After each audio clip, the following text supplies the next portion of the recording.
So the first thing that we are going to go over is class number 1. As you can see on the screen right now, this is class number 3. So I'm actually going to go to the study guide section.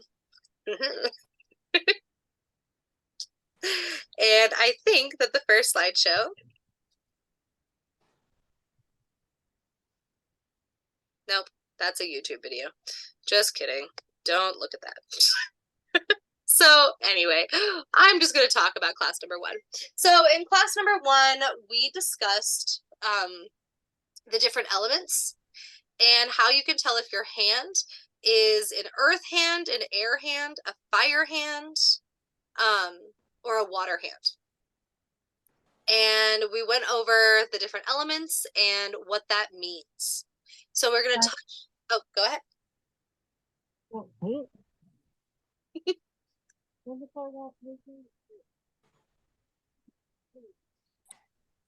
for it.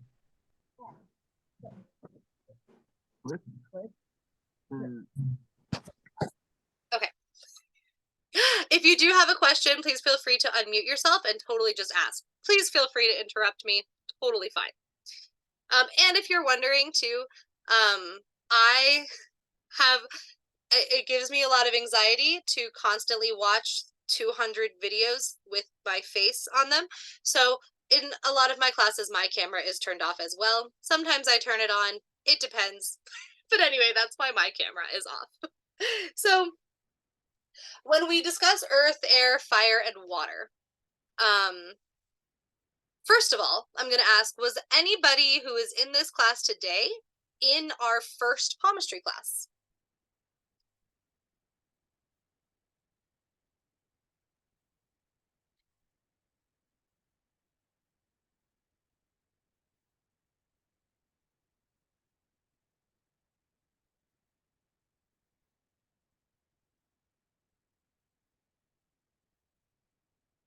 Okay, cool.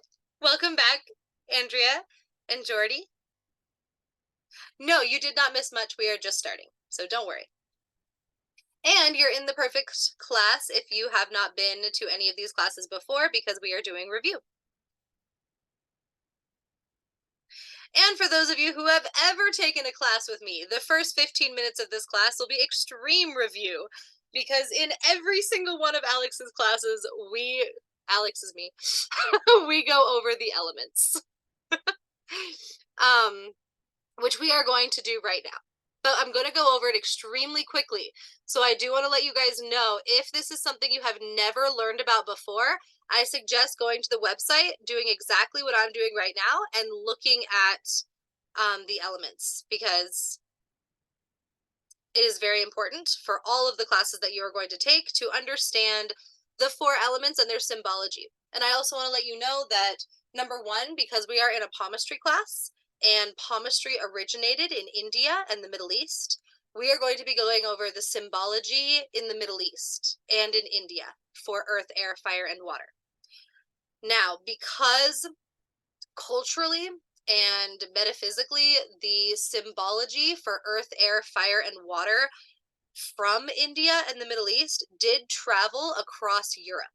So in things like Celtic paganism, in things like Norse paganism, those are all going to have very similar symbology for earth, air, fire, and water, because a lot of those cultures got a lot of their information from Africa, India, and the Middle East. And so we are going to discuss and talk about the symbology of the elements from India, Africa, and the Middle East, which are going to be very similar to those in Europe as well. But if you look at, let's say, indigenous North American tribes, the symbology for earth, air, fire, and water are going to look extremely different than the ones that we are going to talk about today. Same thing if you were to look at the ancient symbology of earth, air, fire, and water from South America or Central America, the symbology would look extremely different, because those did not originate in India, Africa, and the Middle East. So just so you know. So if you click on tarot, actually if you click on pretty much anything, you will find a button called the elements. It's in pretty much every section of the study guide section. The elements are very important.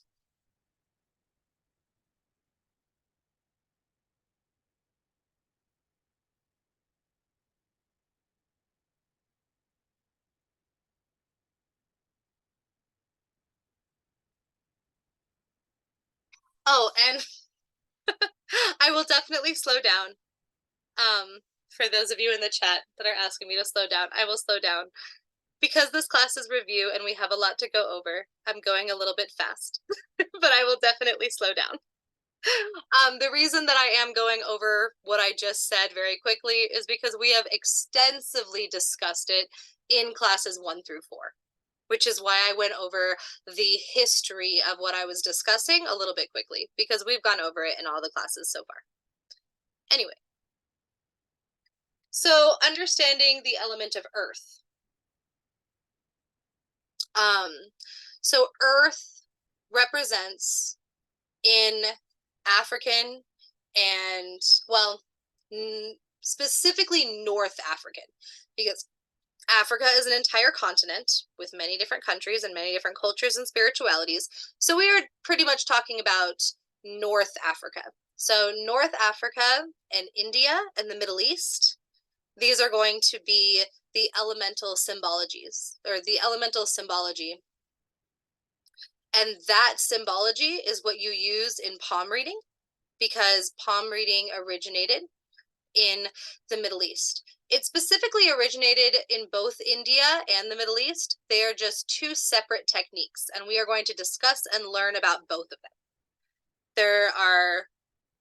And specifically it originated around what today would be called Iran, but the borders were different in ancient times, and it would have been the Persian Empire.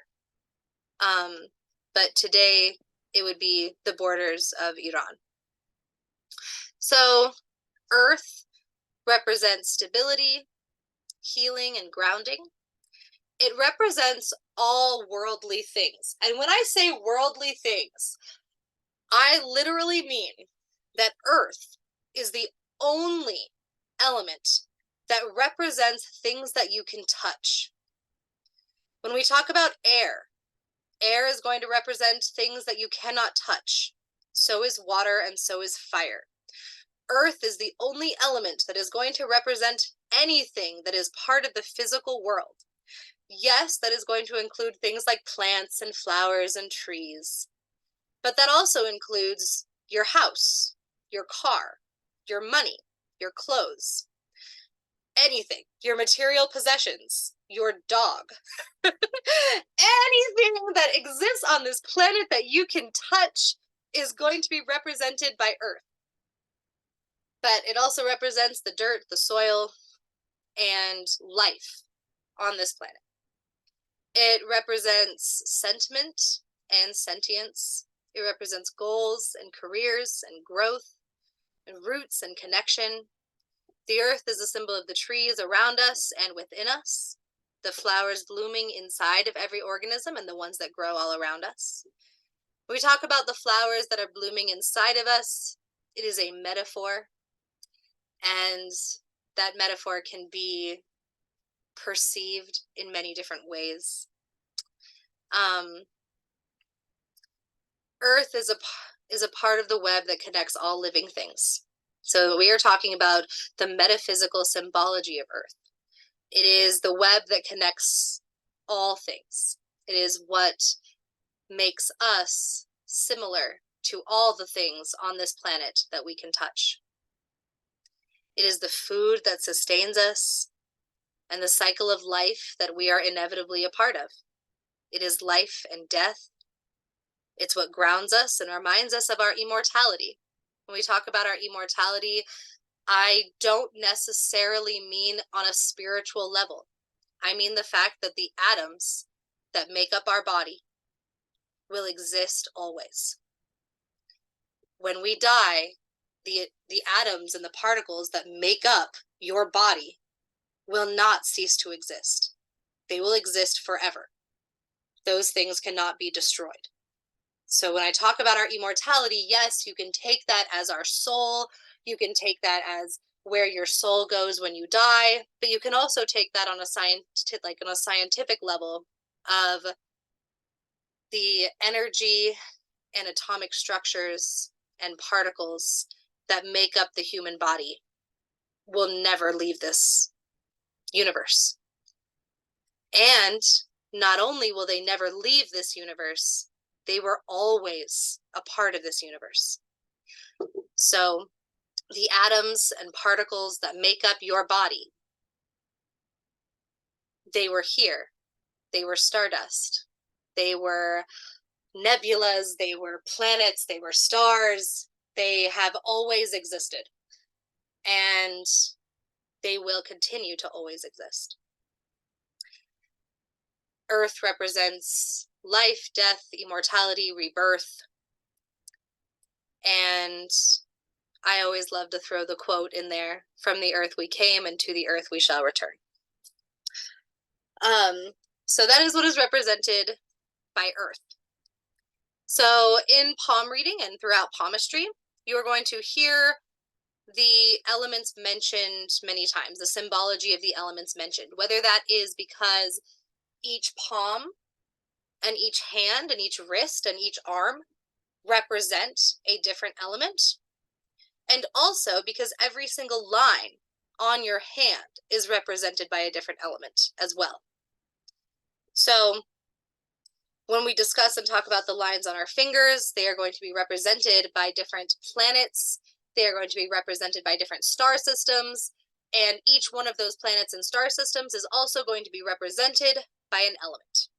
So elements play a huge part in palmistry. Palmistry is so much more than just this line represents how long you're going to live, and this line represents how many kids you're going to have, and this line represents when you're going to get married. That's a cool part of it. I love that part of it too. Totally fun, and we're going to go over that. But there is so much more to it than that. So then we have air. Air is your thoughts. Remember how I said that none of the other elements are going to be anything you can touch. So air symbolizes the unknown. It is intellectual thought. It is wisdom. It is your train of thought. It is your mental health. It also represents freedom and cleansing and purity. But when I say purity, a lot of people take that word weird. That word has been turned weird.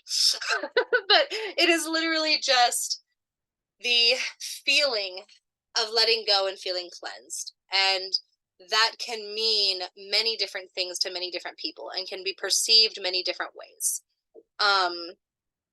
Sometimes it can just mean literally bathing and feeling cleansed. Sometimes it can mean feeling spiritually cleansed. It can be a meditation. It can be feeling astral cleansing, where you cleanse yourself in the astral realm, which is a whole different topic. But the idea of purity is not, when we discuss it in this class, it doesn't have anything to do with morality. Because I know a lot of people think of purity and they connect it to things like morality and being like a pure person. We're not talking about that. We're talking about it in more of a way that is you feeling as though you are cleansed and like you are relaxed and like your mental health is clear and like you don't have brain fog and like you can think clearly. Air is wild and untamed, just like your thoughts. If you are the type of person that has linear thoughts, where you can actually sit down and focus and think about one thing for 4 hours, I am very jealous of you. I don't even believe you exist. But typically, most people can't do that. And so air becomes this symbol also of just completely random thoughts, completely unorganized thought. It is sitting down and attempting to think about one thing, and then like 6 songs get stuck in your head, and you're thinking about what you're going to cook for dinner, and you're also trying to meditate, and you also have 7 things due at work the next day. It is disorganized chaos. It is untamed as well. So it is both cleansing and untamed and wild and chaos, but also wisdom all at the same time. And that sounds confusing because air is confusing, because thought is confusing, because mental health is confusing, and so is wisdom, and so is any time we sit down to think. Air is the steam that erupts from the ground, the gusts that blow over the ocean, the light breezes that flow through a meadow. It is your train of thought that the train of thought that passes through your conscious mind. Air is logic and the mathematics of the universe. And when we talk about the mathematics of the universe, it is, yes, the mathematical equations that exist throughout space and time, but also the geometric shapes that exist within a flower. So if you think about it, Earth is the flower itself, whereas air is the logic and mathematics and geometry that make up the symmetry of that flower. And it is the person that sits and writes a poem about that flower. It is the person that sits and thinks about the geometry and symmetry and logic of the flower. It is the knowledge and wisdom that grows inside of all sentient beings. And now I'm going to check the chat. Sorry about that. Okay, so that is a great question. Sorry, hold on.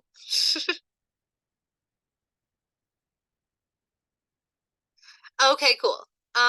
So let me answer.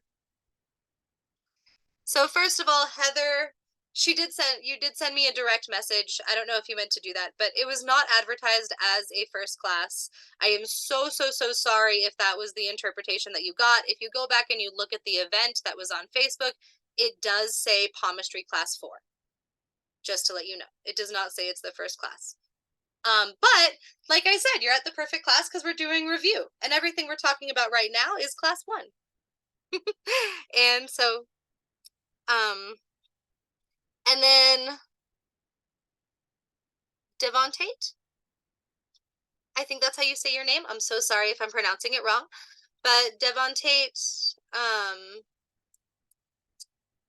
if this is your first time in this class, the way that you can get the things that you have missed is if you go to our YouTube channel, which just look up DiviNation Academy on YouTube. There is an entire playlist where you can watch all of our previous classes. Also, if you go to divinationacademy.com, you will see a list. If you go to the study guide section, you will see a list of all of our videos, all the past classes, and the slideshows from this class and the previous classes will be up on that section of the website. Oh, and it looks like Jordy answered that as well. And yes, that is of course. And yes, that is a great question, Andrea.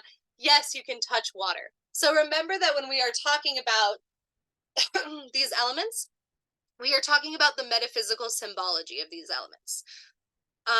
Each one of the metaphysical symbology definitions are going to include that element in itself. So like Earth does include the planet and the trees and the earth and the soil, but it also has an overall metaphysical meaning, how we went over kind of the spiritual meaning of Earth, the metaphysical meaning of Earth.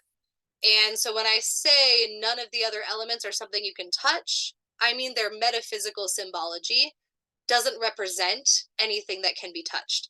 For example, water is going to represent emotions, and we cannot touch our emotions. Sometimes I would like to, but we cannot touch them.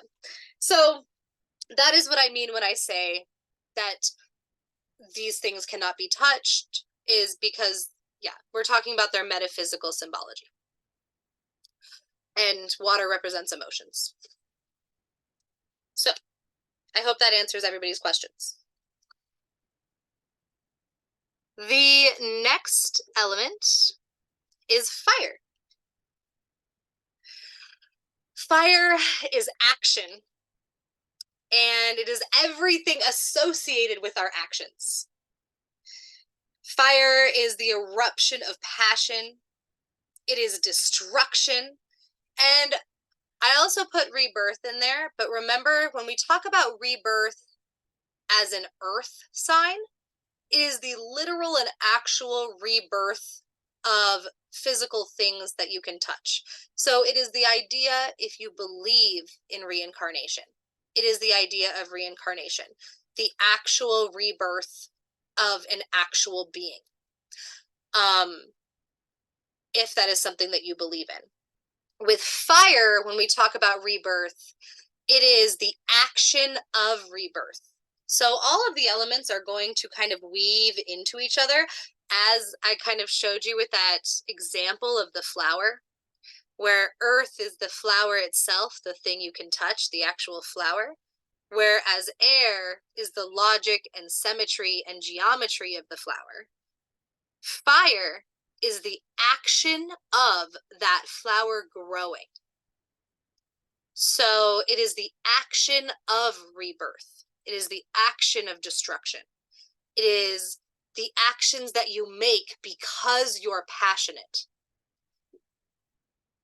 It is rebellion, but the action of rebellion, an impulse.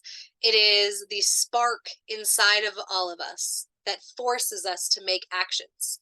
And I don't just mean big, giant actions. It is all of our actions. It is the process of waking up in the morning, the process of walking, the process of taking your first steps when you are a little baby. It is every single teeny tiny action that you make. It is your hands moving when you talk and moving faster when you get really, really into what you're talking about. It is the action of your voice fluctuating each time you get really excited about talking about something. It is the action of everything. Every organism, it is the action of waves hitting the shore. It is every single action that happens in the entire universe is represented by fire, which means that things such as magic are also represented by fire. The process of doing magic, the action of doing magic, the action of doing divination work. It is the anything in the universe that has an action is represented by fire. It is the building blocks of our personality are made up of fire, because every action that you make builds your personality. Yes, your personality is also made up of your thoughts and emotions, which are air and water. But once you have a thought, once you have an emotion, usually what comes after is an action. Usually, even if that action is the process of laying in bed for 3 weeks, that is still an action.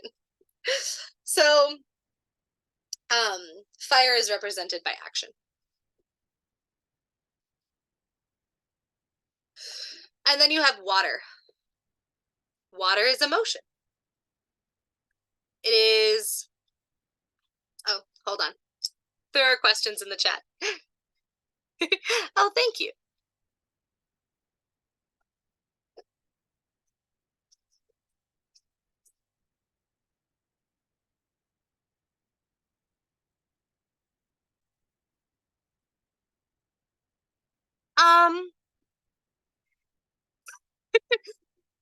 Heather, I like giggling, but I'm really sorry if the giggling doesn't sound confident to you. I get really passionate about these things and it makes me giggle. I'm really sorry if that offends you. Anyway, so water is our emotion. It is our laughter and our giggles. It is what makes us happy. It is love. It is sadness and depression and grief. Water is represented by transformation and consciousness. It is the love that consumes us. It is the love that makes us make stupid actions, which would then be fire. But it is every single emotion that you feel. And emotion is so powerful. Emotions have caused extreme destruction across the world. They have also caused brilliance and beauty across the world. Emotion is what makes us a part of what makes us who we are. Every single element makes us who we are. But it is the empathy that connects all of us. It is the unexplainable emotions. It is depression. It is the unexplainable ways that we lash out. It is when we get hurt by something. It is our emotional relationships to others. It is loneliness and trauma and joy and happiness. It is all emotion. So, does anybody have any questions about the elements? And I promise after this, we are going to talk about how this relates to palm reading.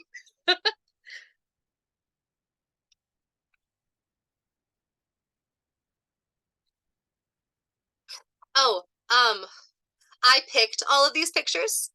So I just really like the representation of the phoenix for fire. But that is not a traditional representation or anything, but it's one that I like.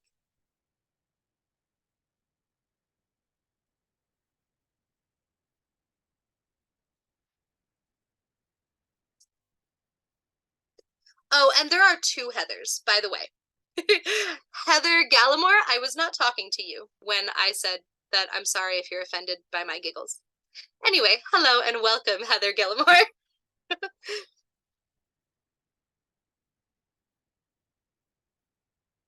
There was another Heather sending me private messages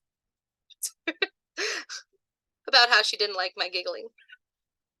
Anyway, do we have any other questions about the elements?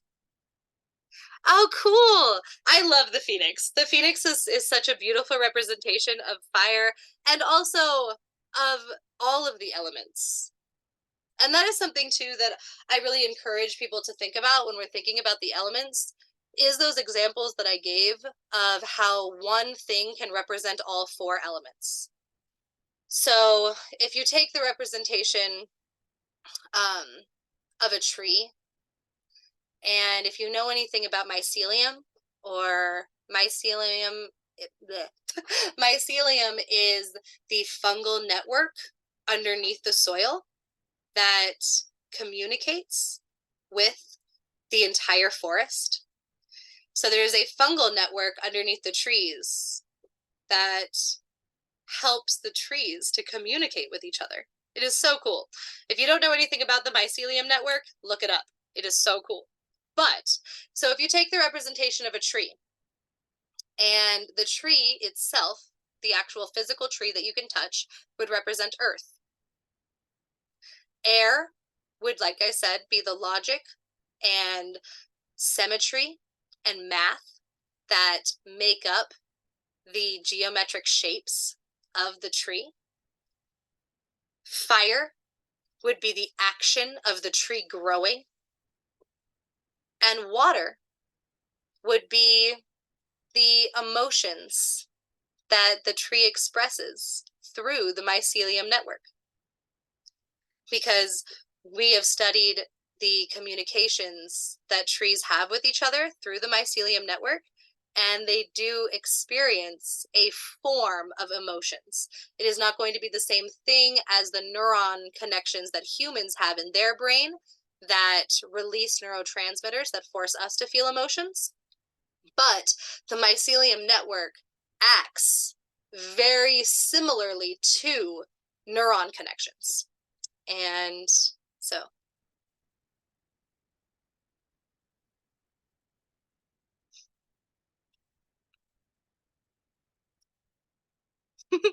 I do love you, phoenixes.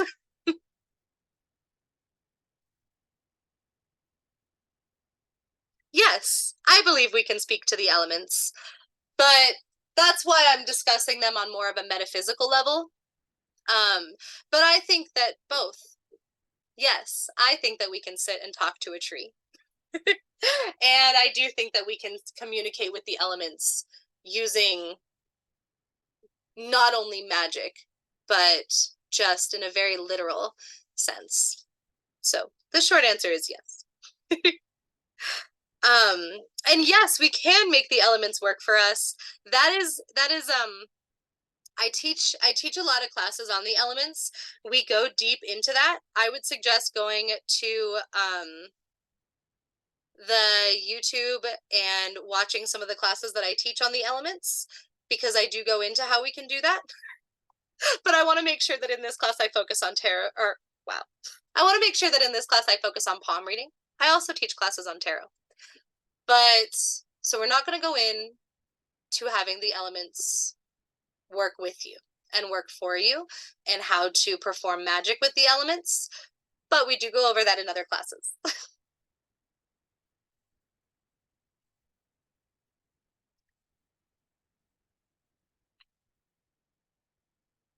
Awesome.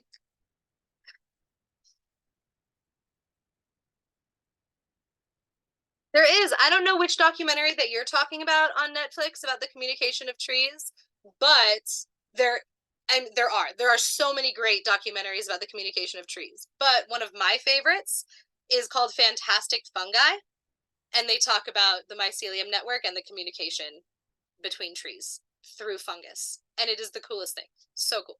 But if you're interested in learning more about the mycelium network and the communication of the forest and through fungal networks, Fantastic Fungi is a great documentary.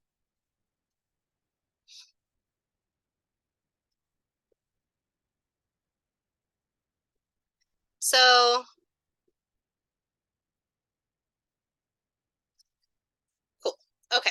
So if there are no more questions about the like what we specifically just talked about with the elements, then I will move on. I will give 1 more minute for people to ask any questions.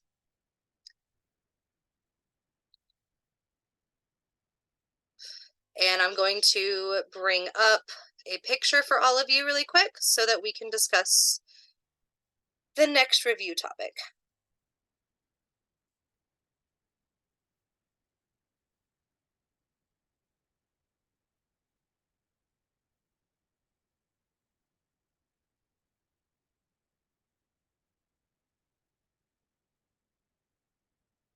So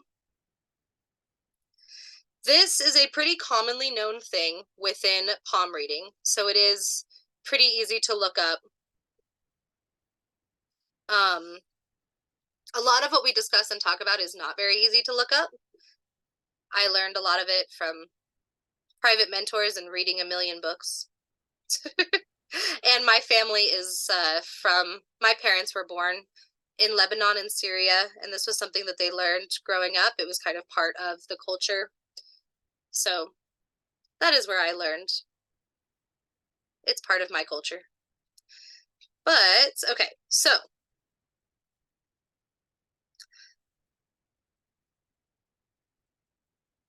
this share. Here is the picture.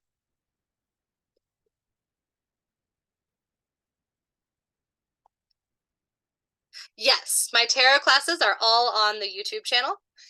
I love teaching about tarot, and I have tons and tons of videos of the tarot classes. They're also run about once every other week, so if you want to catch them live. But so here is the review for Earth, Air, Fire, and Water hands. So if you have an Earth hands are so easy to look at and just know instantly. If you have ever seen those people, and when it says a square palm, it is those people that really, you look at your palm and it is like a thick, almost perfect square where the part of your palm that meets your fingers and the part of your palm that meets your wrists are going to be about the same size in length. And same with the part of the two sides of your palm. So As we all know, a square is going to have equal sides. Everybody's hands are never going to be exactly symmetrical and exactly the same on every single side, but it's pretty easy to notice when your palm is pretty much a perfect square. And you have shorter fingers. Usually your fingers are not only short, but they're also, the tops of them are a little bit more square. So you know how all of our fingers are divided into 3 squares? You will notice that instead of them being more rectangular, the squares on your fingers themselves are going to be more square rather than rectangular. Um, this is going to be an earth hand. And usually your palm is also very wide and very large as well. And that is an earth palm. Now, if you go back to the elements that we just discussed, and that is what it means to have an earth hand. This is something that is not easy to look up. This picture that I got is from like one of those like test things. It is correct in the information of what an earth palm looks like, but usually it'll say a bunch of, like, every single site that you go to will say something completely different about an earth palm. We want to look at the actual symbology from the place that palmistry is from. So we're looking at North Africa, India, and the Middle East, and what the representation of Earth is, what the symbology of Earth is, which is what I just read to you and what we just discussed and talked about. That is what an earth hand represents. So if you have an earth palm, you are probably somebody who is more grounded. You are probably somebody who also thinks about the world in a much more concrete way. Whereas, for example, somebody who has more of an air hand is going to think about the world in a much more theoretical way. They really enjoy things being explained to them in a much more theoretical, metaphysical way. They think about logic and reasoning in a way that is much more theoretical. Whereas an earth hand, they are much more concrete and they think about things in a much more earthly way. It is sometimes a little bit difficult for them to start thinking about things that are extremely theoretical. An earth palm is also somebody who probably is good with money. They are probably somebody who puts a lot of value into earthly things, such as they put a lot of their personality into their job. Like, their career means a lot to them, and it is a large part of their personality. They probably have a very strong connection to sentimental objects. So they probably have either, let's say, things like jewelry boxes or jewelry, or even like a special sweater or a special blanket and a special pillow, and just sentimental objects that are extremely important to them. They are very connected to earthly things. Whereas you might find that an air hand, somebody who has an air palm, is much more connected to theoretical things, such as having quotes that mean a lot to them, or loving to discuss and debate and talk about theoretical concepts, and really loving poetry and music and things like that. And that's not to say that the earth palm doesn't love music. It is just the things that are extremely sentimental to you, the things that are really the building blocks of your personality, the things that really identify you and define you, are going to be slightly different. And so with the earth palm, a lot of the things that really define their personality are going to be much more connected to the symbology of earth that we just discussed and talked about. Fire, you are going to have a more rectangular palm and short fingers. So the palm is going to be, the sides are going to be a little bit longer, and the top and bottom of your palm are going to be a little bit shorter, more like a rectangle.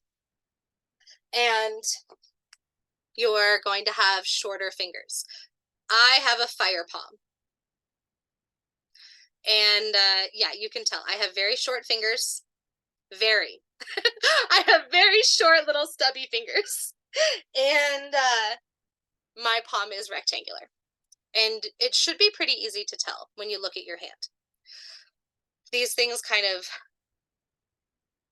once you get used to it and you can really identify palms, you're going to just be able to tell instantly what element the palm is. And this can give you a head start on your reading because now you know a lot more about that person without even having to look at the lines, without having to look at the planet, like the planetary placements and a lot of the different things that we can tell from the fingers and lines and thumb and wrist. You're going to be able to just immediately have kind of a basis of their personality because you understand the elements. Hold on, I'm going to look at the chat.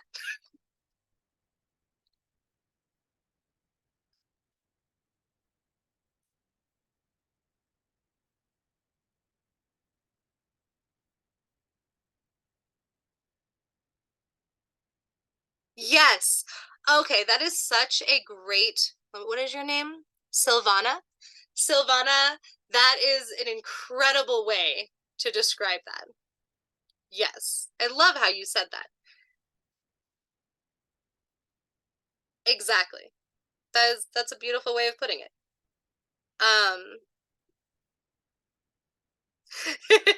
Honestly, Andrea, I bet Paul does have an air palm.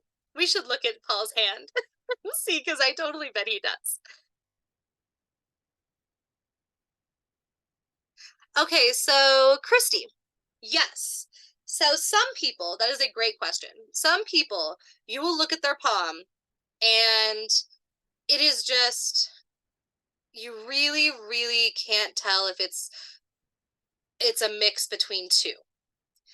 This doesn't happen often, so I would say really try to look at the palm and really kind of see if it does fall into one of the categories.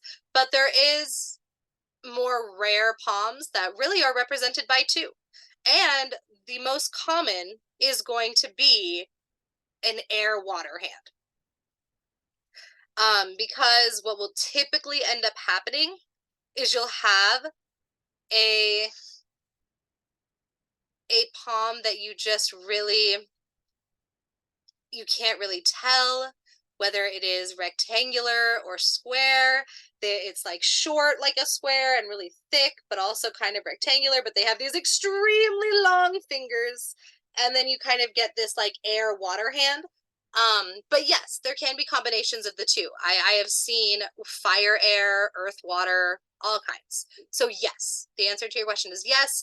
And then in that case, what you would do is you would just combine the two elements. So let's say, you know, it's fire and air.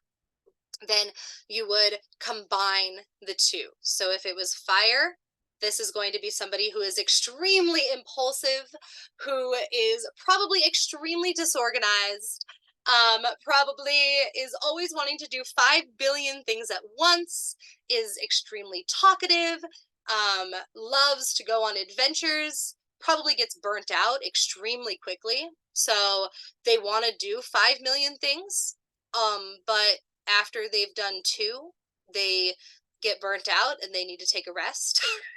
And then they're back to doing 5 million things. And you can mix that with air, which means that they're also going to be a much more logic based person who thinks of the world in a much more metaphysical and theoretical way. They're very, they love to read, they love poetry, they love music. A lot of their life, they are more introverted. So you would just combine the two elements. And then let me keep looking at the messages. And I'm going to describe each one. I know I'm kind of bouncing around, but don't worry. I'm going to explain all of the other palms just like I explained Earth. I'm just bouncing around because I'm answering questions. Yes, that is so cool, Andrea, because me too. And this doesn't happen all the time.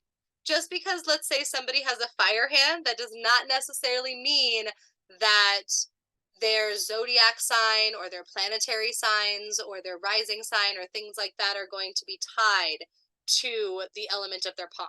But sometimes it does work out that way. And just like Andrea said that she is a Scorpio with a water hand, I am a Sagittarius with a fire hand. So I am just all kinds of fire.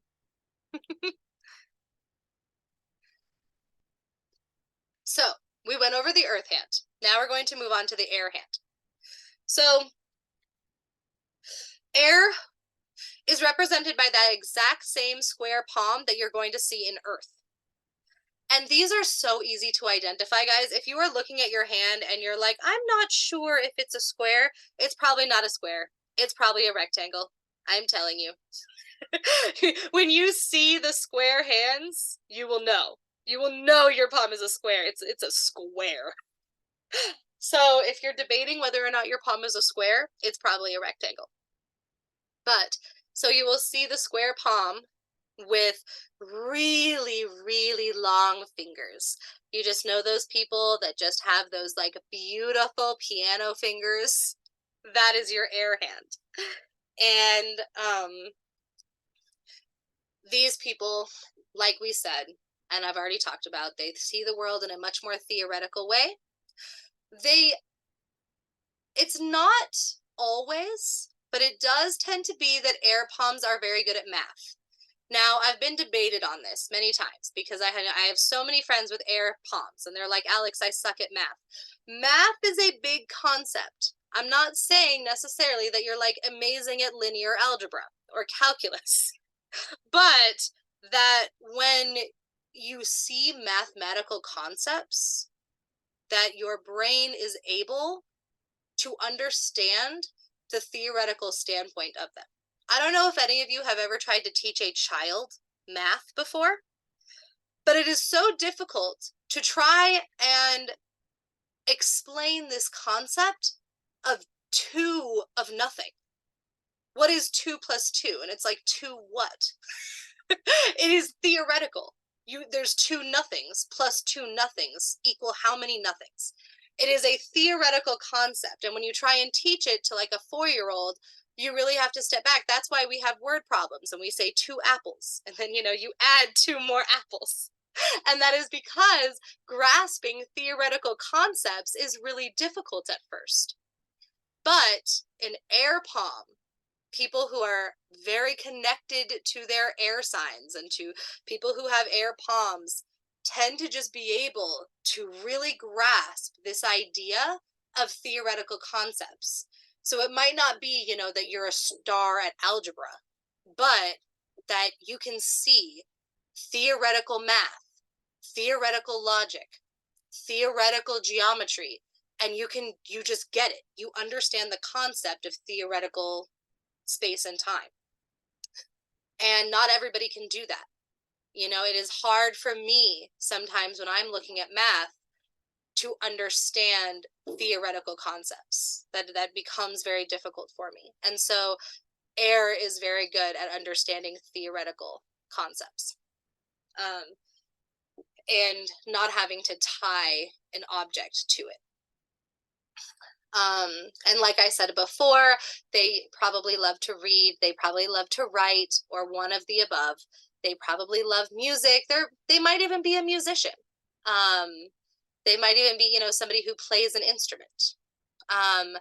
They are usually a little bit more introverted, but none of these things are black and white. None of these things are concrete, but air palms do tend to be a little bit more introverted. And they attach a lot of their value, like we said about the earth hand, a lot of their personality, they tie it to things like their career and like the ways in which they move about the real world. So that might be the traveling that they love to do. That would be like a very earthly thing to do. Or the cars that they own, the house that they own, the money that they have. Or just being really, really sentimental about your dog or your pets, or, things that are very attached to this earth. Your family, your friends. Whereas an air sign, I'm not saying that they don't care about that, but an air palm um, is going to build a lot more of their personality and have a lot more value in things like their wisdom, their education, their um, their cognitive abilities, the way that they think. That is going to be something that an air sign ties a lot of their personality to, and an air palm.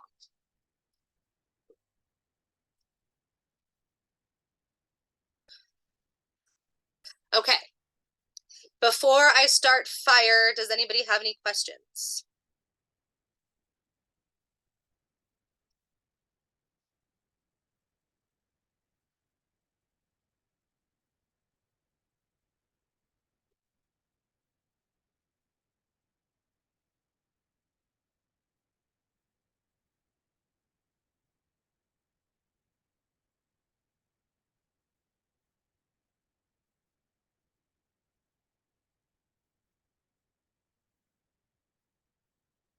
Okay.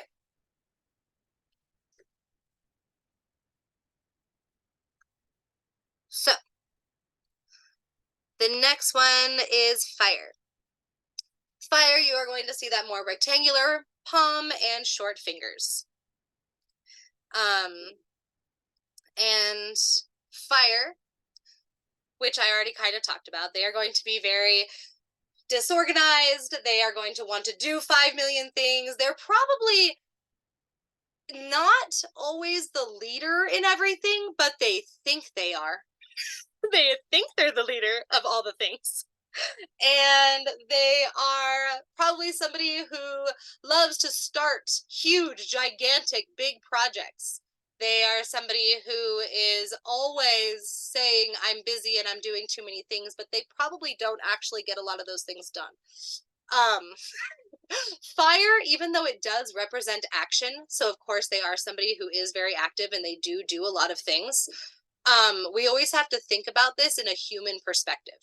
And when you get somebody who is just extremely fire, and it is represented by their palm and even in their astrology as well, because these things do tie to astrology. Tropical astrology, the things that we get our zodiac signs from, does originate in North Africa, the Middle East, North Africa and the Middle East. But it traveled to Greece from places like Lebanon and from Syria and places like that. And so it's kind of a mixture of Middle Eastern theology with Greek theology. But anyway, so we have to think about this in a human perspective. And when you have somebody who is just this burning pile of action, what usually happens is that they're human. So they burn out all the time and they don't actually get all the things done that they want to get done. They have a list of 5 million things that they're trying to do, but they get like 2 of them done. Because they're human. So their brain is very fire. Their heart is very fire. They really want to do all the things, but sadly they're human and it can't happen. They are someone who really enjoys getting other people to act. So they usually have all of these big plans and these ideas, and they want everybody to jump on board with them. And they are somebody who is always trying to, yeah, act and do a million things. That pretty much describes it pretty well. They are going to be the building blocks of their personality, the things that they attach to, the things that they find a lot of value in, is once again going to be their projects, the actions that they're trying to start, all the things that they're trying to start and do. So when they tell you about themselves, they're going to tell you about their projects. They're going to tell you about all the things they're doing. They're not going to tell you about all the things that are sentimental to them, or their family and their friends and their dogs and their cats, like the earth sign would. They're not going to tell you about their music and their writing and the intellectual and educational things like the air sign. They're going to tell you about their projects and all the things that they're doing and all the things that they're excited about and all the stuff that they just started last week. And that's going to be what the fire person tells you about. And what they kind of tie their value to. Does that make sense? And yes, Alex is a fire palm. And yes, if you ever meet and talk to me, exactly what I'm going to tell you about is the academy that I started and about all the different events that I'm doing and all the different things that I'm doing. And yeah, that is the fire sign. Exactly.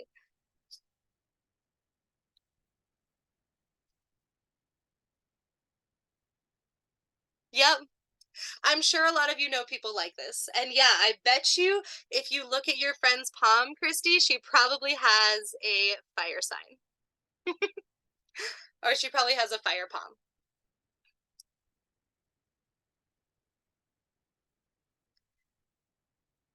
So next, or I'll give you guys a second. Does anybody have any questions about anything that we've gone over so far?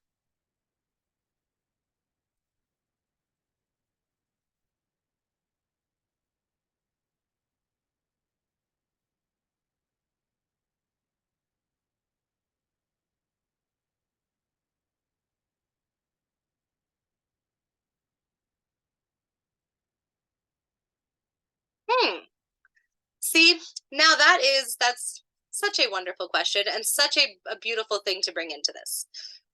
Sometimes with all divination, and remember, this is a divination tool. Palm reading is a divination tool.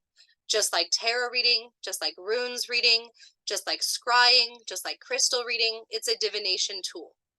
And with all divination tools, it is not an exact science. So sometimes you're going to start reading someone's palm, you're going to notice that they're a fire palm, and you're going to say what I just said. And sometimes they're going to be like, no, that's not me at all. And this happens with tarot reading, this happens with so many different things.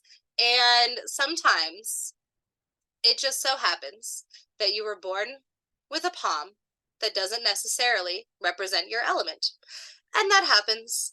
Now, probably and usually from what I've seen, is you're going to have little bits and pieces of fire in you. They're just not going to be that prominent fire like I was just talking about.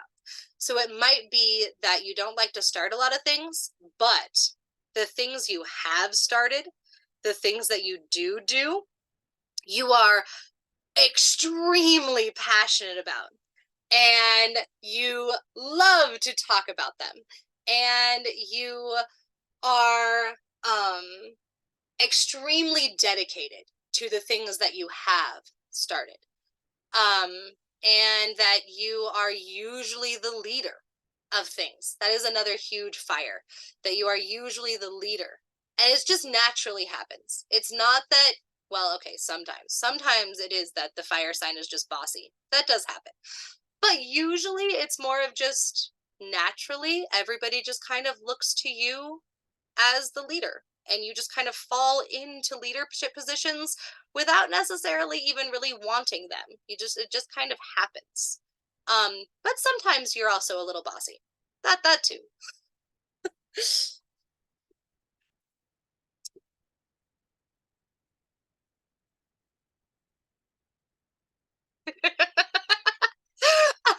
I can definitely describe a divination tool. Definitely.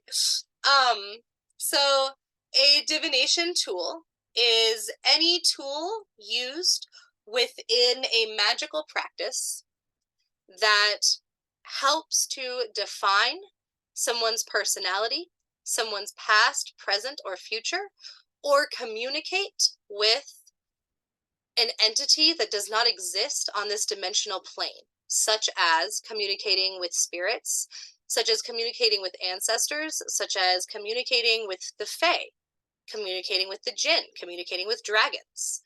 Um, that is a divination tool. And also, like I said before, a tool that can be also used to read someone's personality or read someone's past, present, and future as well.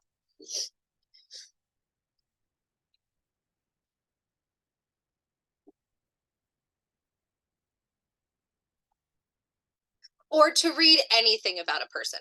Sometimes when people ask divination tools, they're not even asking about their past, present, or future. They're just asking about something.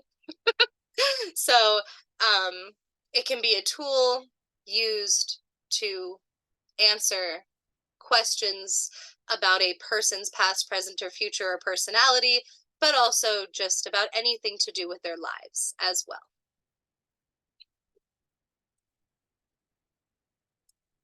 Exactly. Yep.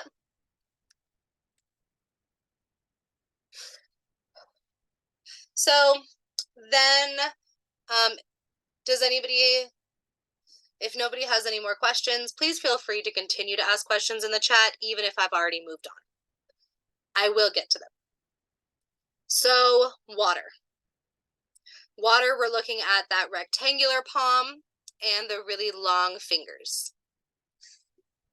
And water is going to be that person who is very emotional. And that doesn't necessarily, that is always tied, which I find funny, that's usually tied to people who cry a lot. That's usually what we perceive when we hear somebody is really emotional. That is not the only emotion, people. Yes, sometimes people who are water palms and water signs cry a lot, for sure. But there are so many other emotions.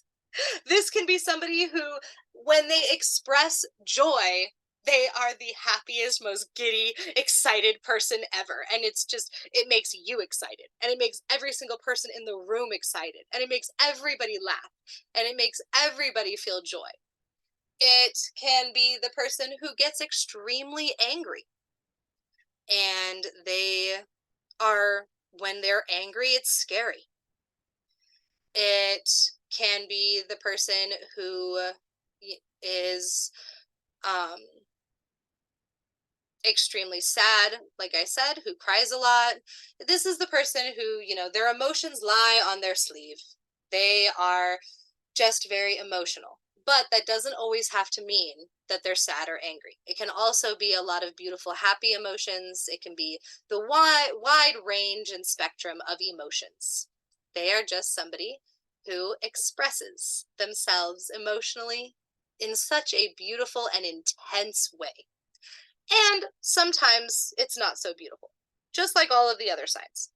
um, and this is also somebody who, once again, will tie a lot of their value and a lot of the building blocks of their personality are tied to their emotions and the emotions of others.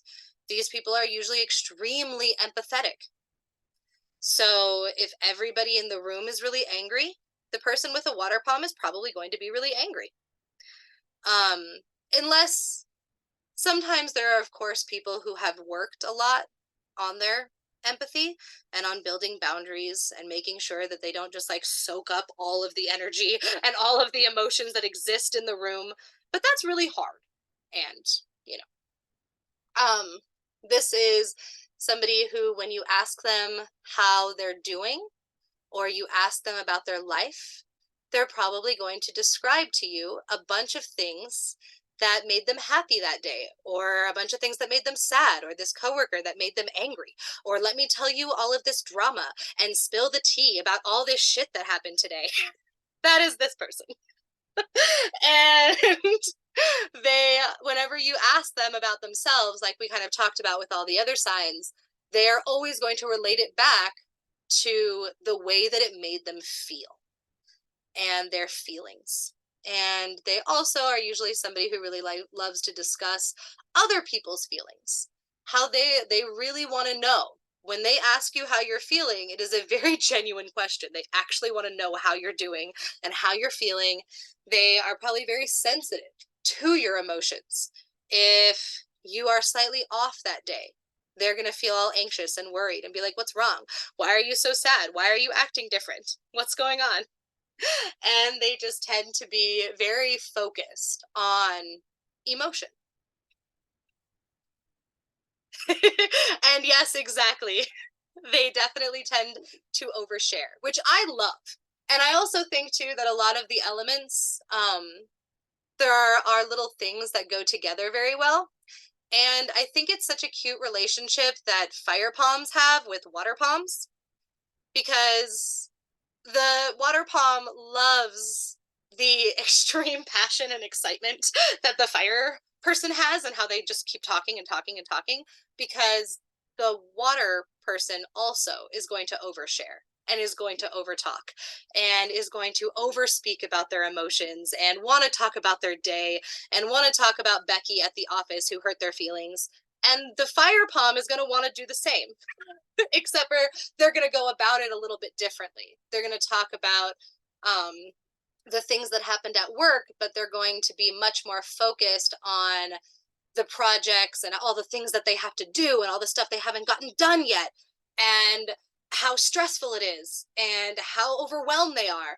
And the water palm is going to talk about very similar topics, but it's going to be much more focused on how that made them feel. Water and earth. Yes, that's a great question too. Water and earth also have a really cute dynamic going on too.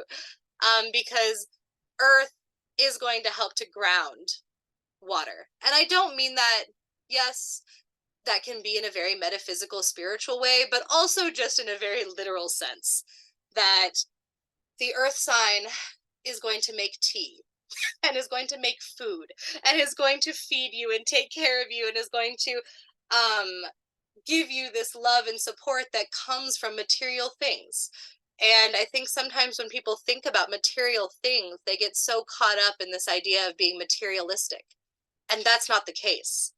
Earth palm people always want to feed you, and they always want to house you, and they always want to clothe you, and they always want to give you gifts, and they always want to make you feel safe and comforted with their blankets and their things and their couch and their Netflix and their food. And that is such a beautiful thing about earth, and that can really, really help a water sign, and a water palm for sure.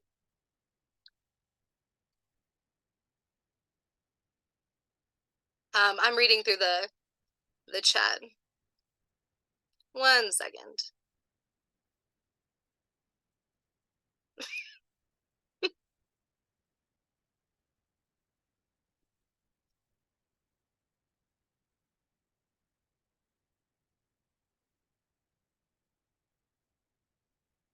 Um, okay.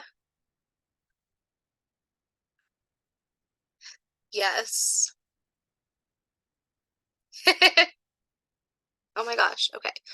Scrolling through the chat gets frustrating when it's not big. Okay. Yeah, that's very common with Andrea. In response to your comment, that's really common with extreme water signs. And I think that honestly, it makes me really sad sometimes that our society is built, or I guess a better way of saying it is our society is not built for people who express and feel emotions extremely deeply. And that is really sad. And that needs to change. And that's funny, Jordy. Yeah, of course she's a Pisces. Yeah, that's that makes sense. And yes, Devante, they can feel a lot of people's emotions. And if one kid is one sign and the other is the opposite, yes. And as I kind of went through the really cute dynamics of these two elements, there are also elements that tend to butt heads as well. And another thing that can happen when you get an earth sign and a fire sign together when somebody has an earth palm and a fire palm is, yeah, you can definitely get a lot of conflict and a lot of misunderstanding and inability to communicate and finding it difficult to communicate with them and wondering what you're doing wrong because it just doesn't seem to be working, and it can be very frustrating, and you have to really work hard to make sure that you show empathy and compassion and that you learn how to talk to people and learn how to communicate. You see this a lot with fire. I will definitely admit that, even as a fire person. Sometimes the fire, and even you see that in astrology. You always see, especially with Aries. I'm not Aries, but you see it with Aries where they're kind of seen as this very aggressive sign, which I don't necessarily agree with. I think that they're perceived as aggressive because of the way that they communicate. And fire tends to get that reputation. Fire communicates in a way that can be perceived as aggressive. And sometimes that can be for many, many reasons. Sometimes the fire is just aggressive. Um, but also sometimes fire is doing too many things and they forget to slow down and stop and think about other people's emotions and the way that other people are perceiving them and the way that other people are um, taking what they say and things like that. Fire is definitely, there's a lot of critiques of fire signs in the metaphysical world. So yes, anyway, to answer your question, opposite signs can definitely have a lot of conflict and arguments, for sure. Yeah.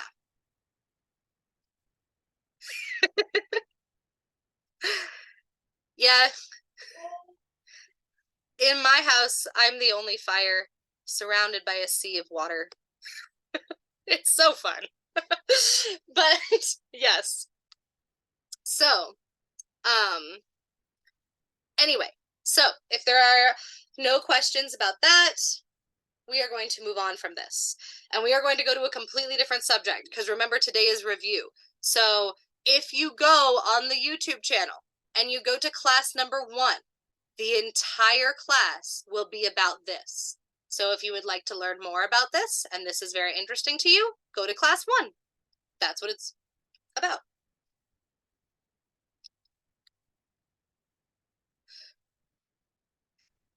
That's awesome though, because that means you have so much fire and earth inside of you, which is beautiful. I am someone who, in my zodiac chart, I just don't have earth. I think I may have like an earth placement um, with a couple of like my planetary signs, but I don't have earth in any of the places that are super important.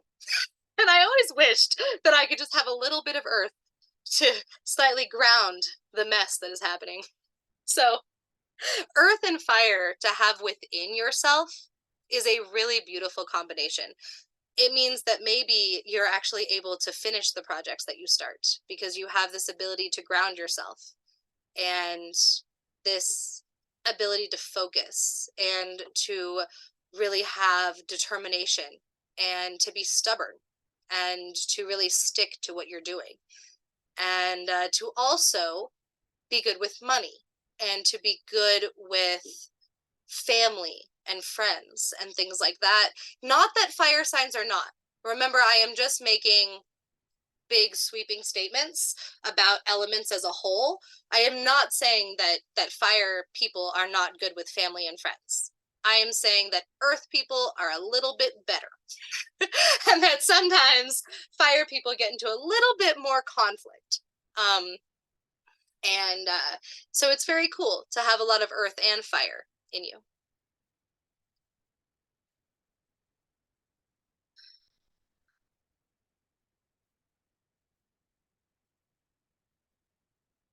Okay, so um, let's move on. So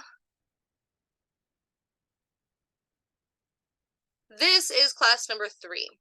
Class number 2, we continued with the elements, and I want to move past that because for time. So we are going to talk and discuss about mounts and planes. Like I said, if you are interested in the elemental side of this and the astrological side of this, go to classes 1 and 2 on the YouTube. So mounts and planes. Let me make this slideshow bigger. Here we go. So what are mounts and planes in palm reading?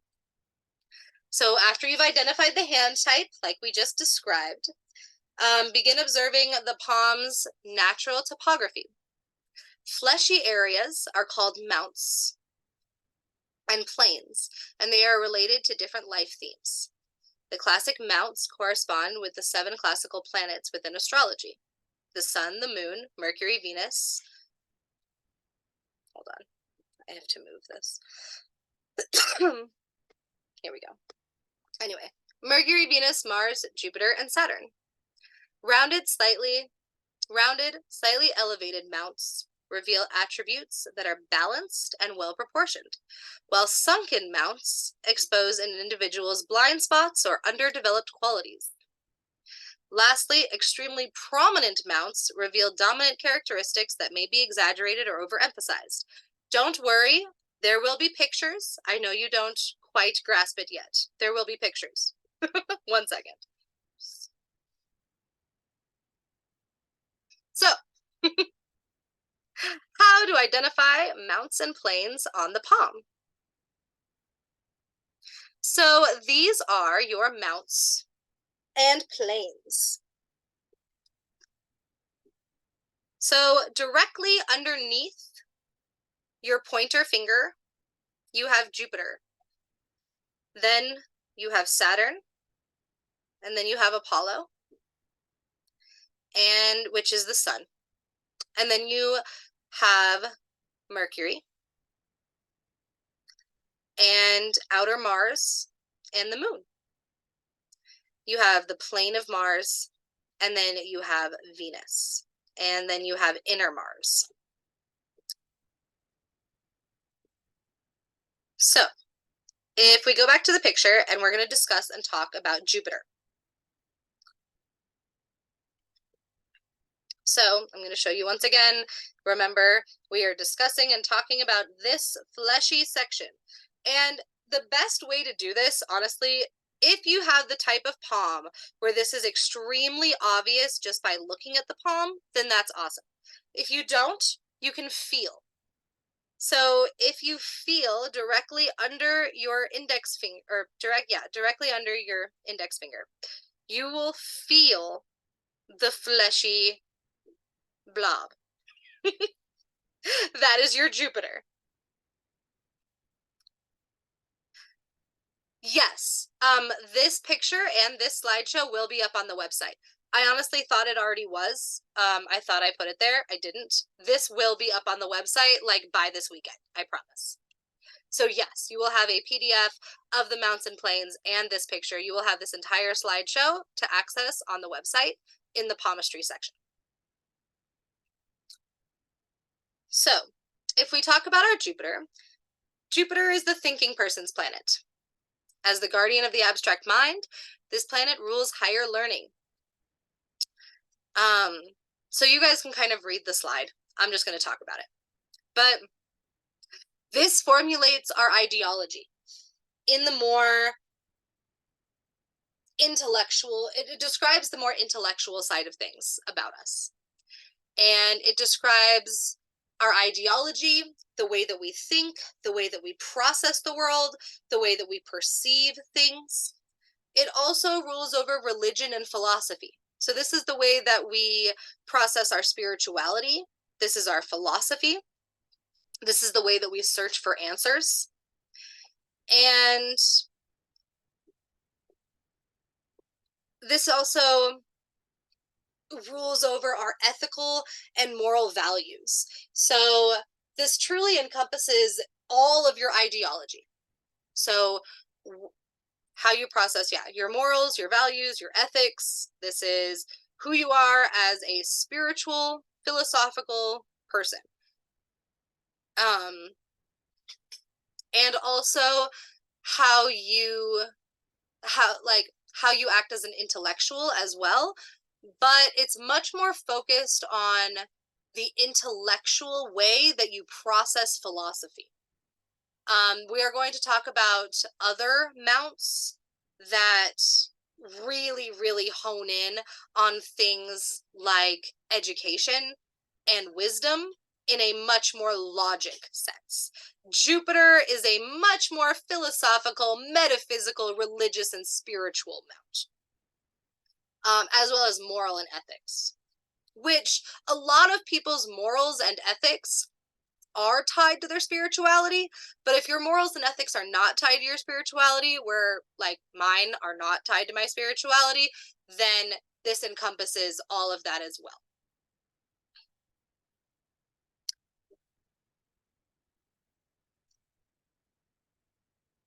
So this also encompasses your luck and good fortune.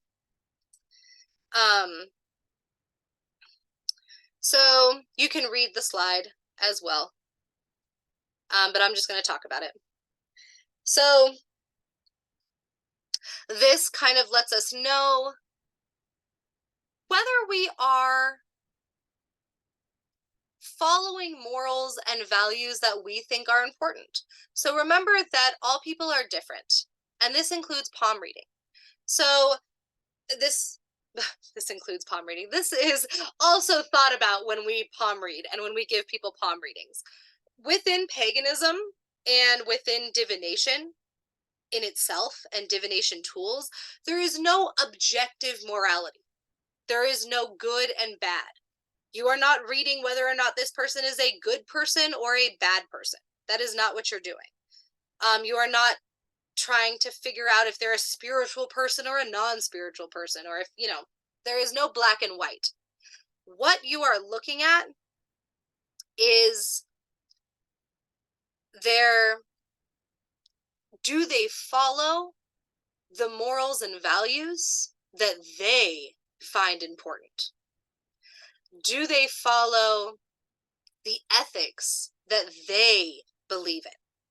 Are they an honorable person in the way that they define honor?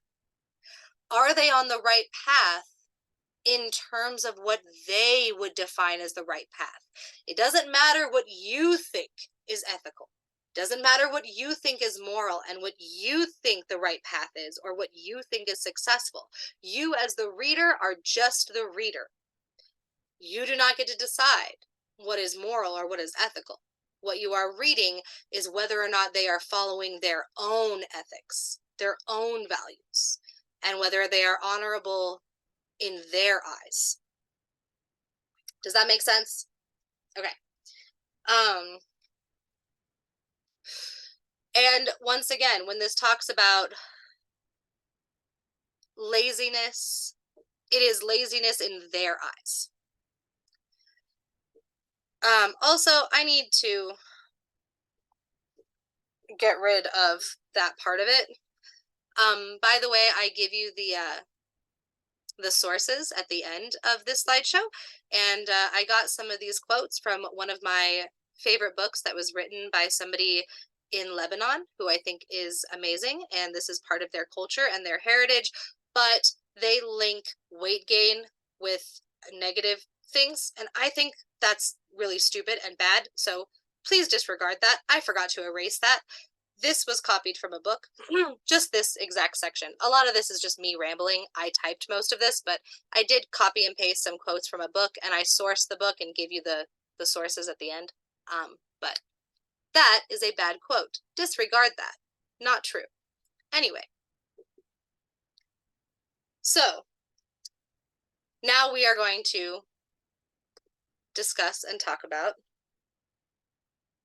how to tell if your Jupiter, which is that spot right there, is leading, are you following the path of your morals? Are you following the path of your ethics? Are you following the path of your personal beliefs?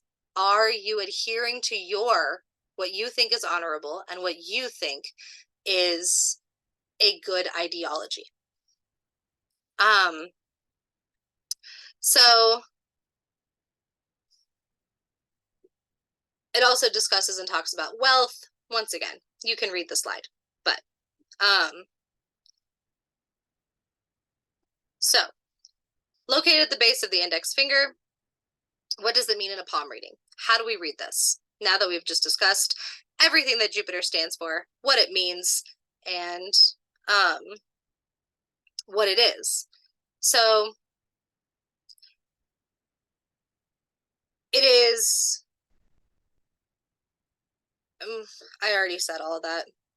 I'm going through these fast on purpose. Once again, if you go to the YouTube and you watch class number 3, the entire class is about just this.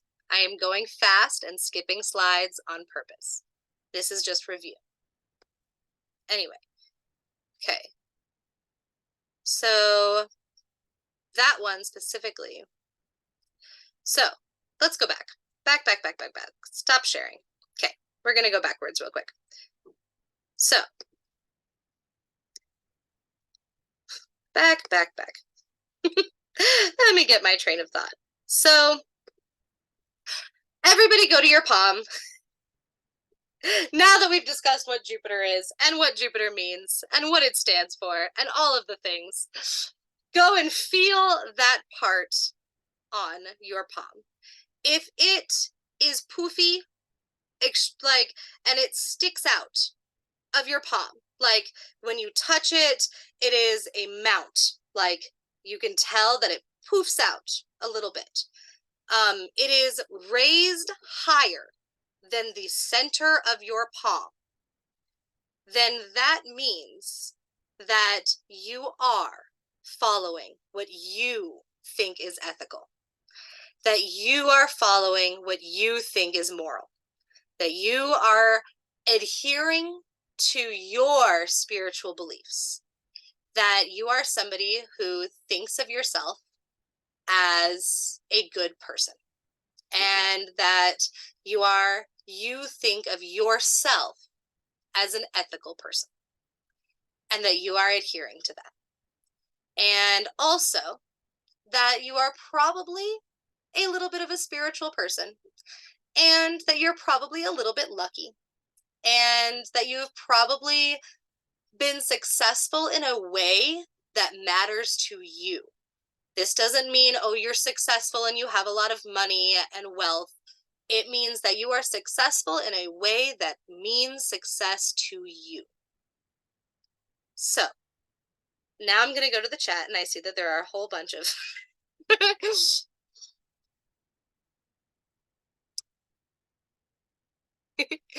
awesome. Okay. Let me read through what you guys have said. All right. So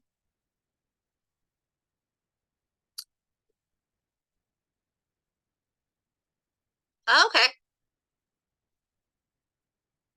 Yeah. So I know it's an honest question, no worries. So someone, when I say your morals are not tied to your spirituality, and I identified as that, my morals are not tied to my spirituality, what I mean by that is that I have morals and values that exist outside of my spirituality. And one of the best examples that I can throw out there for people, even though I know that if you're in this class and you're studying paganism, you're probably not an extreme Christian, but this is one of the very good examples that I can come up with. A lot of times, people who are Christian or who follow Abrahamic paths will say that their morals come from the Bible, that their morals come from God. Whatever God says is moral is what they believe is moral. And then sometimes that will translate. Some people who are spiritual outside of Abrahamic religion will say things very similarly, that their morals are tied to a higher power of some sort, that they believe in a higher power, and that their morals are tied to that higher power, and that they believe that their soul is going to reincarnate in a certain way, or go to a certain place due to these morals that were set by a higher power. I do not believe that.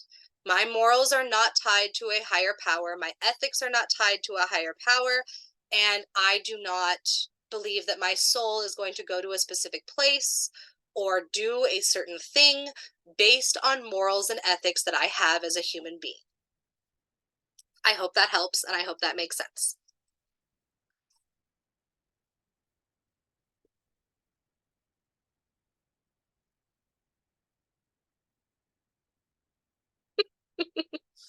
Okay, so awesome. Okay, so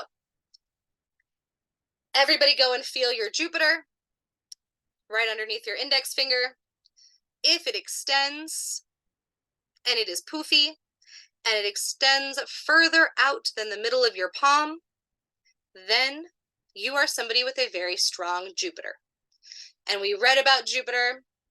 Like I said, some of the sources that I got were from astrology.com, and also some of the sources that I got are from an amazing book that is called Palmistry in Lebanon. That is the name of the book. And so then your Jupiter is very strong, meaning that you feel as though you follow your own ethics, that you follow what you think is honorable, that you are probably somebody who is lucky and successful in a way that you would define luck and success, and that you are somebody who is going to continue down a path of luck and success, that you are somebody who adheres to your ideologies. You've got a very strong outlook on your ideology. You understand who you are, you understand what you believe in, and you understand your own ethics and values. Does that make sense?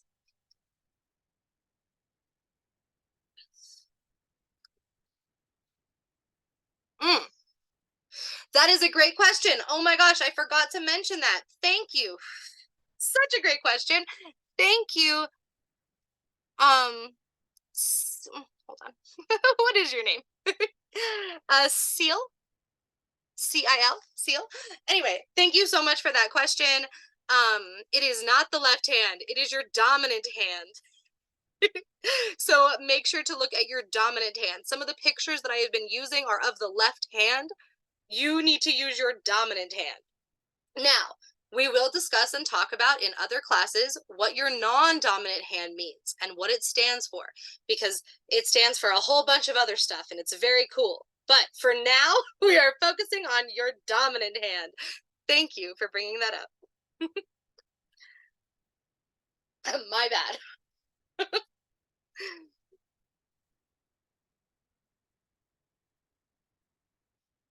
And if you happen to be the type of person, which is very rare, even if you're ambidextrous, even if you have the capability to use both hands, usually one is slightly more dominant.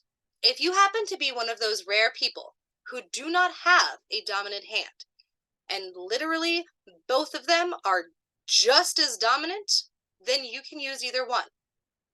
And we will talk about how special those people are and what that means in their palms.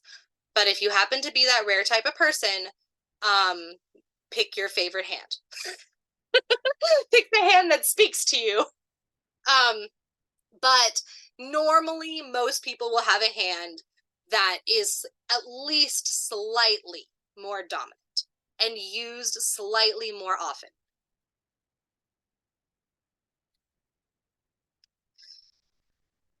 Yep. So if you go and feel your Jupiter, there you go. Now, if your Jupiter happens to be sunken in, and it is a plane, not a mount, that means that you are not following your ethics. You are not following your values as you set them. You do not find yourself to be a successful person. You do not find yourself to be a lucky person, and that you feel as though you might be you might not really understand your ideology. You might not really understand what your values are, what your morals are. And that's okay. That is not a bad thing. This is just you personally. Remember that in palm reading, there is no objective good or bad. This is not a good or a bad thing. This just means that you have not gotten to the point yet where you have established your own morals and values and ethics, and you are not sure what your morals are yet. And then your Jupiter, and maybe you even don't truly understand what your ideologies are. You don't really know who you are as a person. You don't really know if you're a good person or a bad person. And sometimes you might feel as though you are not ethical and that you are not moral. And once again, that's okay. And then your Jupiter will show up more as a plane, and it'll be more indented into your hand. It might be at the same level as your inner palm.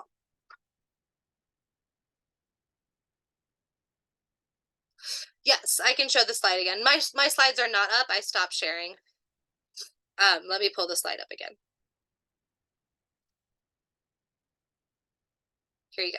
Here are the mounts and planes. So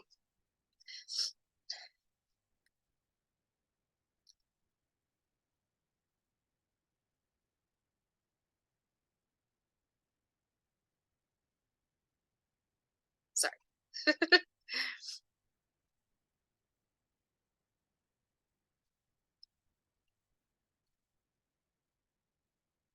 So does everybody understand that? Does everybody have any questions about Jupiter?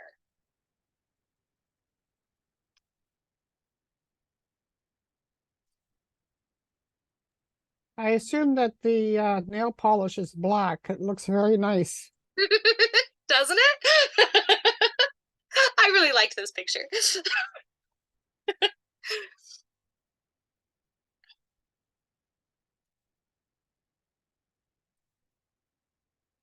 Okay, cool.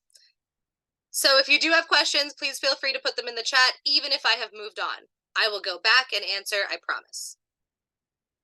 So now we are going to move on to Jupiter. No. Okay, now we are going to move on. So you are looking at your dominant hand. Which, you know, so it can be the left or the right, but it is the hand that you are dominant with. Oh, and don't be sorry. It's cool. No worries. Okay. So we have Saturn. So Saturn is our work ethic. It is our discipline and our responsibility and our eagerness to conquer the world. So it is also our understanding of time. And not in a sense of, this is not theoretical, even though time can be very theoretical sometimes. But when we look at Saturn and we talk about time, because Saturn is very attached to time, it is looking at being aware of the fact that you don't have forever. And that usually tends to happen as humans get older. Usually your Saturn in people who are much younger is going to be slightly indented and more of a plane, because you don't realize yet that you don't have forever. And you don't realize yet that you don't have time for everything that you want to do. You don't realize yet that there are limits, that you will not get to do all of the things that you would like to do. That at one point time runs out, and that's it. Now, of course, going through trauma and going through illness and things like that when you're young can definitely play into this. Of course, if you are somebody who has had to face your mortality at a young age, then you are probably somebody who has already had to face that. I am just talking very standard, that A lot of times people who are in their teens and even in their early 20s will sometimes have their Saturn a little bit more sunken in. So this is, yeah, your work ethic, you're wanting to do everything in the world, realizing that you can't do everything in the world. And so how are you going to plan everything out? And your Saturn is your discipline, your responsibility. It is how hard do you work at your dreams and your goals? And do you understand and realize your limitations? Do you realize that you are not only that you will run out of time, but that you are not indestructible? And do you have discipline? My Saturn is slightly sunken in. Just to throw that one out there. I am not the world's most disciplined and responsible person.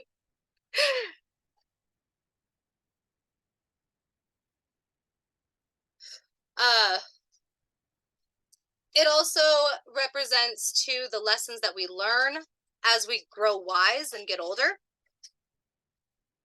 It is how well have you learned life's lessons? How wise are you? And what kind of sense of tradition do you have? What kind of sense of wisdom do you have? What sense of mindfulness do you have? And are you a mindful person? Are you somebody who practices mindfulness? Are you somebody who perseveres? Do you quit easily? And also, this can also be a sign too of maturity and authority. Are you somebody who claims authority? Do you know how to say no? Do you understand how to dictate your time? Do you understand how precious and valuable that your time is? Or are you somebody who doesn't know how to say no, that quits easily, that gives their time to everybody else in the whole world, that stretches themselves too thin, and that doesn't actually have time for the things that are important to them? Are you somebody who cares about structure and order? And are you somebody who is a teacher? Do you spread your wisdom and knowledge to others?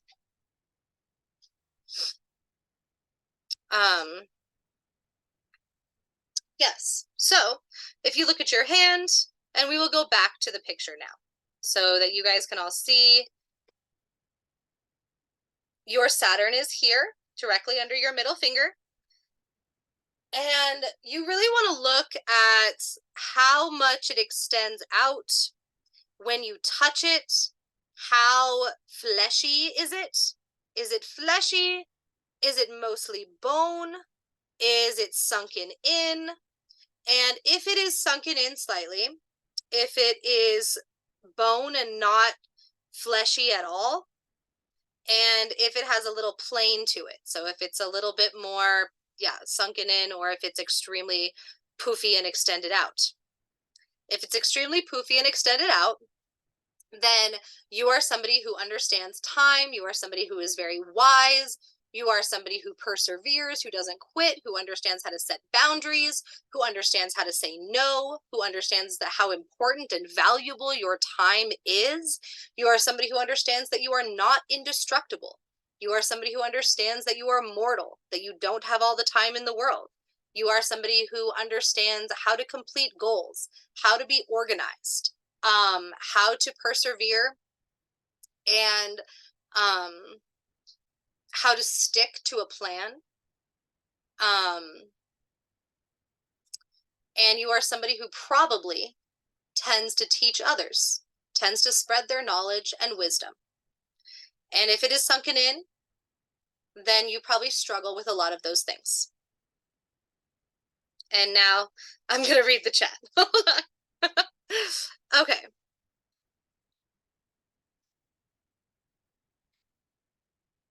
Oh, that's cool, Kimberly. I didn't know that. Yes, the planet of mortality. Exactly. And yes, I did show the picture again. How is wisdom defined? That is such a great question. So just as we talked about with Saturn, um it is you. It is all dependent on you. What do you think wisdom is? And whatever you think wisdom is, that is whether or not you have a plane or a mount. So if you don't think that you're wise and you don't think that you have become wise over time, then it will be slightly sunken in. It is all about you and how you define wisdom. It does not matter what the reader thinks. I might define wisdom as something completely different than you, and what I think doesn't matter if I'm the one reading you. If I'm the one reading you and it's your hand and your palm, then all that matters is what you define wisdom as.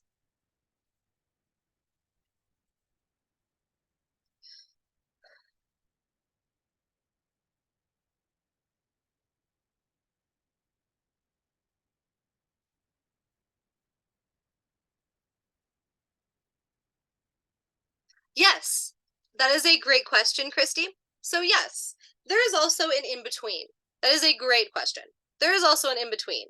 You might look at it and you might be like, well, it's not poofy and it's not really that fleshy and poofed out, but it's also really not caved in. And that means that you are on a neutral plane. That you probably don't think of yourself as super wise. You probably don't think of yourself as super organized. You probably don't think of yourself as someone who really perseveres or sets boundaries that great, but that you're not that bad at it, that you're getting there, and that you might not really understand time. You don't really understand your mortality, but you also, you're getting there. So if it's just average, it's not really poofy, it's more of just kind of flat and it's just there and it's not poofy or caved in, then yes, you are just kind of at a very neutral plane where you are not quite one or the other. You are just very average in that domain.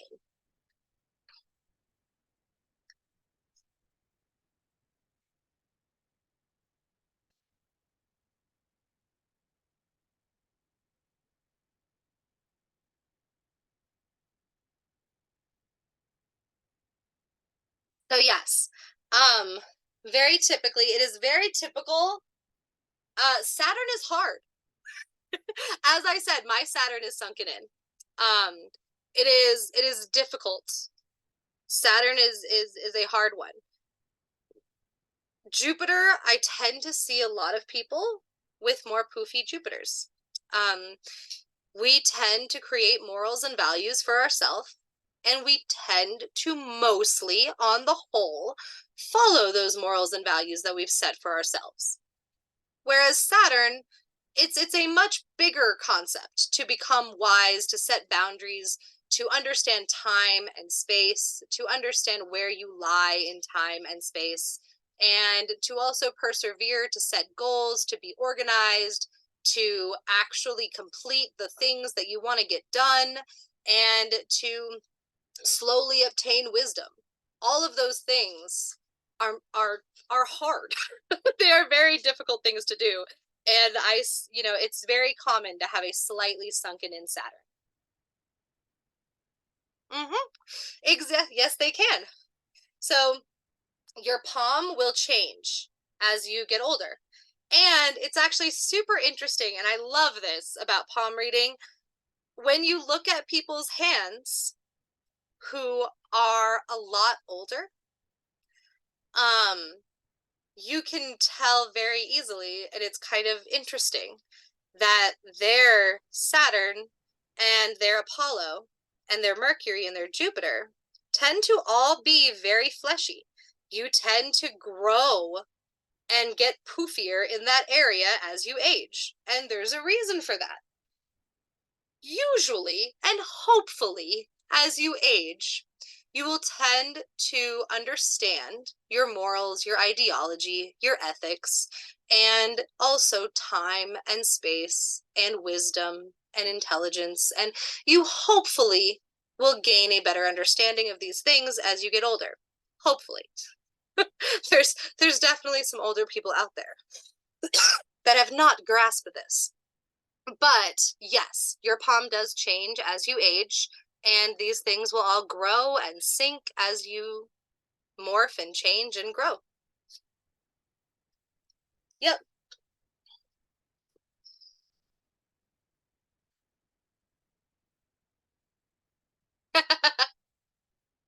Yep, that totally makes sense. Both Andrea and Heather Gallimore, yeah, that totally makes sense.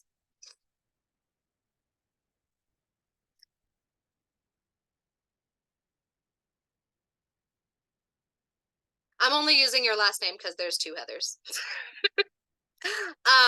But yeah, exactly. So, um,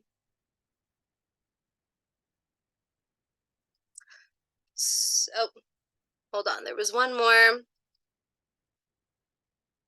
Oh, that's a great question too. So actually, you're going to want to hold your palm very similarly to the way that you see in this picture. So you don't want your fingers to be super spread out and like flexed, because it's very difficult to see the fleshy parts of your hand if they're super spread out and flexed.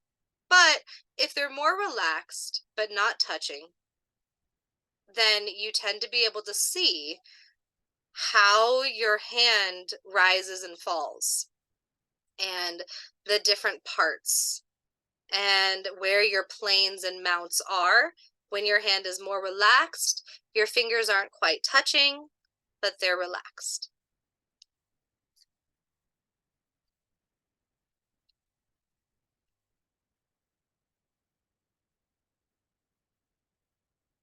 Because yeah, then you'll notice if you put your fingers together and you kind of curve in your palm, you can also kind of see where you sink. So kind of play with your palm a little bit and curl your fingers in, spread them out, and you'll start to kind of be able to see the definition of where your hand creates mounts and planes.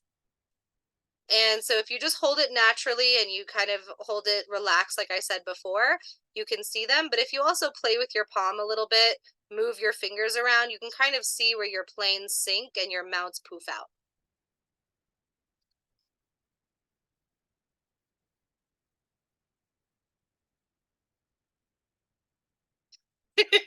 Oh, good. I'm so glad. I love to hear that. It's so much fun to take this information and then go read your friends. I love it. Okay, so the last one we're going to cover today is Apollo. Okay, so the moon. Oh, I guess I covered the moon before I covered Apollo. No, we're going to cover Apollo. Here we go. Okay, so Apollo, or the sun. Yeah, if you bend your fingers a little bit, you can definitely see your mounts and planes a little bit better. Play with your palm and see. Kind of move your fingers around, play with your palm a little bit, and see where you can see, like, what the best position is to hold your palm in to be able to see your mounts and planes. So this is the planet of self. It is not a planet, as we know, but, you know, it's called the planet of self. So this is your personality and your ego. This is what makes you unique. It is your identity and your face to the world. This is also your creative ability and your ability to kind of meet the challenges of everyday life. The sun is known as masculine energy. But as we know, masculine energy does not necessarily mean boy or girl. You can be a woman with a lot of masculine energy, and you can be a man with a lot of feminine energy. But the sun is known for its masculine energy. And when we talk about the father, the husband, and males in an astrological terminology, that is metaphysical and metaphorical. I am not talking about an actual male. This is male and masculine energy, which is completely different. It is not a boy or a girl. So this is the way that you manifest yourself in the world. This is your health and well-being. And the way that I really like to think about it is when we talk about kind of Apollo and your outer facing personality, do you show your authentic self to the world? Are you someone who shows your authentic self to the world, or are you somebody who kind of puts on a different personality for each person that you talk to? Now, of course, everybody, because we're human and we have empathy, and we have the ability to kind of tune in to other people's feelings and emotions and personalities, we are going to change a little bit depending on who we hang out with. But does your main personality stay authentic and stay the same? And also, this is, yeah, once again, your health and your well-being. And remember, nothing in palm reading is black and white or objective. This is all subjective. Now, I might think of someone as being extremely healthy, but in their eyes, they're not. In their eyes, they are a mentally unhealthy person, or in their eyes, they are a physically unhealthy person, and that is what matters. What matters is what you think. Do you think of yourself as healthy? Do you think your well-being is good? That's what matters. It does not matter what I think. Do you think you show off your authentic self? Do you think that you have the ability to lead?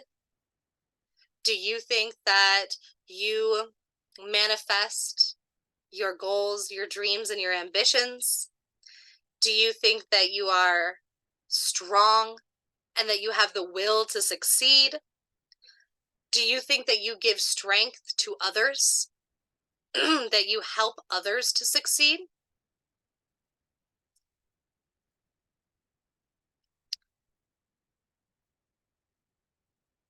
So the sun is about our vital life energy and who you are as a person and your personality and your health and well-being. And this includes your mental health and mental well-being as well. And how you think of yourself. Do you think of yourself as someone who is strong, as someone who is a leader, someone who has authority, somebody who is, all of those things that I just mentioned? And do you think that you show off your authentic self? Do you think that you are somebody who is strong and healthy? Do you think your well-being is good? And all of those things.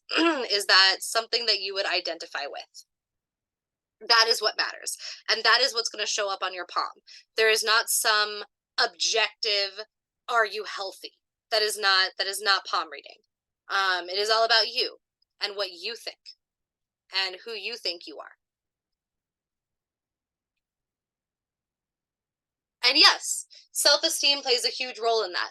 Do you have, yeah, that would play a huge role.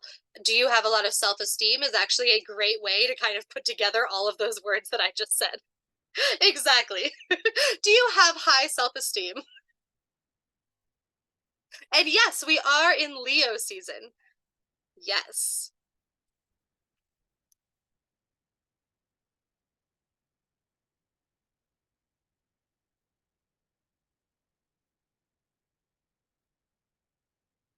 Once again, in many forms of magic and paganism and divination, when you talk about masculine energy and feminine energy, it is what you think. Now, obviously, in my opinion, there are objectively wrong ways to look at this. Obviously, if you think that masculine is better than feminine, then in my objective opinion, you're wrong. There are ways to look at this that are wrong and right, but there are also very subjective ways to look at this. How do you define the term masculine? And how do you define the term feminine? And that is something that has been a part of philosophy since philosophers started philosophying.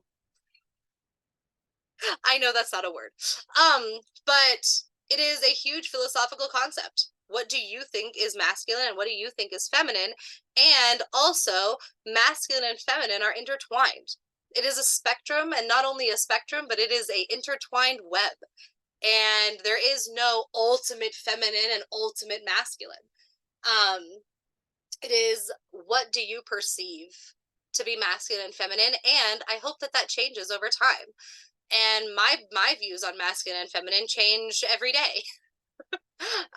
It all depends on you and what you think. And like we talked about before, as you grow and you become more wise, you will understand philosophical concepts even better because you have continued to learn and continued to grow and continued to listen to the opinions of others and continue to read, and your opinions will grow and change.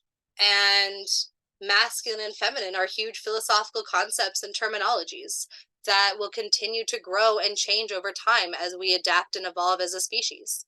And the spiritual sense of masculine and feminine have no definition. It is perception and what you perceive to be these. What do you think that they are? And in classes, I love to have big philosophical conversations about masculine and feminine. But once again, it has nothing to do with boy or girl. We are not talking about a man and a woman. We are talking about a philosophical energy that is defined as masculine and a philosophical energy that is defined as feminine. And what does that mean to you? Because, of course, when we're discussing this, we're talking about the sun. And the sun does not have, it is not a male, it is not a female, it is not non-binary, it is not any of the above, it is the sun. So when we talk about the sun, we obviously cannot talk about whether it's a boy or a girl because it's not. It is the sun. And so you start to have philosophical conversations about the idea of what the word masculine means when we are discussing about a planetary object. And yeah, anyway.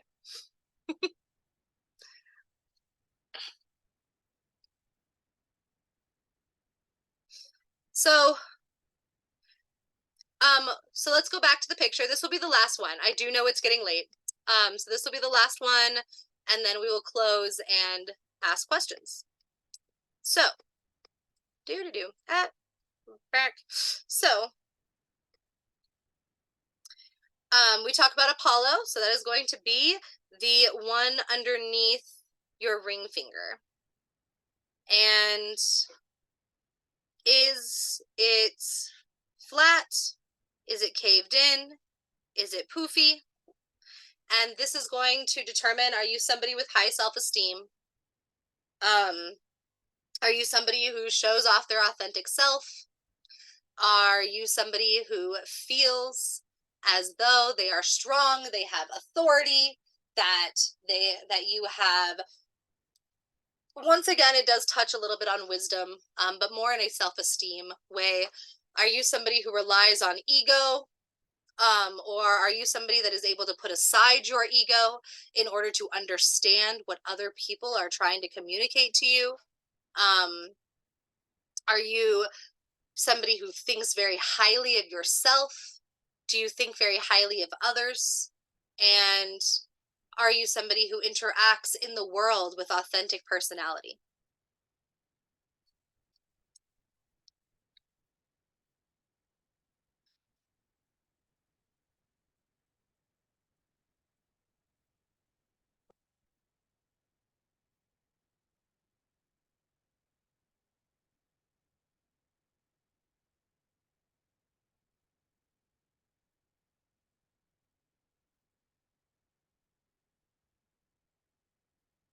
And mine right now looks to be very flat. I don't think that my self-esteem is very high right now. I have a very flat Apollo.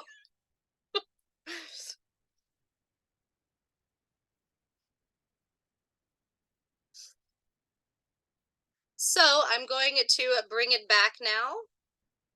And we are going to stop sharing. Once again, this slideshow will be on the website. So just go to DiviNationAcademy.com, click on study guides, and scroll down to Palmistry, and you will see this slideshow. And you will also see the classes that we have run so far. But does anybody have any questions?